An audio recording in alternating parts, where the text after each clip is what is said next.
This is Kenya News Update today. What if I told you that in a single pre-dawn raid, an entire cybercrime network was just dismantled? But here's the twist. It wasn't in Lagos or Abuja. It happened right here in West Africa, and it reveals a shocking new battleground in the digital war. Coming up, you'll see how 141 suspects were caught in their sleep, why a landlord is facing charges, and what this massive seizure of tech tells us about the future of crime in our region. The Ghanaian security forces. For months, they've been tracking sophisticated online fraud networks operating right under their noses in the capital, Accra. But here's what nobody's talking about. These weren't small-time scammers. This was a coordinated transnational operation targeting mobile money, romance scams, and even business email compromise across borders. On one quiet morning, everything changed. The operation was intelligence-led. The targets, the suburbs of Lashabai and Tabora. As the city slept, security operatives moved in. Witnesses described systematic raids, doors being breached, and suspects apprehended before they could even reach for their devices. The haul was staggering. But here's the part that will blow your mind. They didn't just arrest the Nigerians allegedly running the scheme.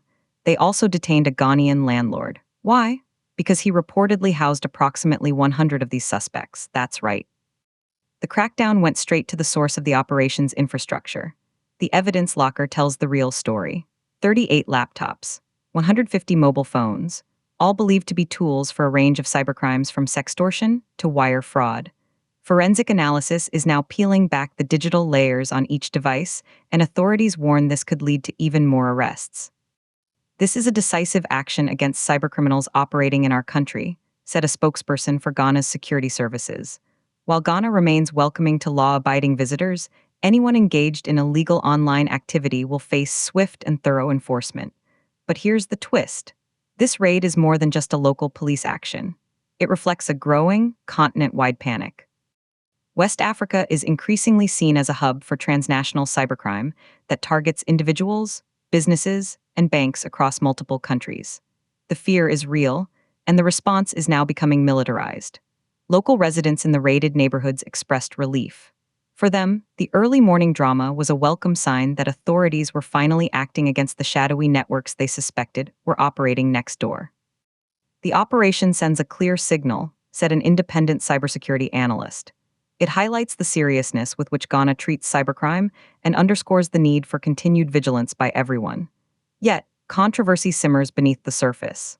On one hand, you have a government taking a strong stand to protect its digital space and international reputation.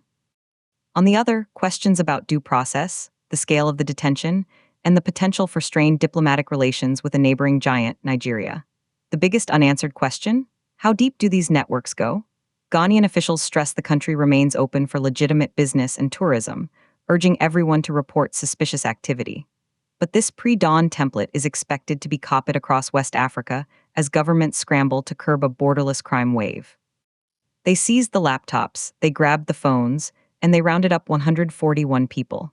Do you think this kind of massive, sweeping crackdown is the right way to fight digital crime, or does it risk crossing a line? Drop your take in the comments. Subscribe to Kenya News Update today for more on the stories shaping our continent.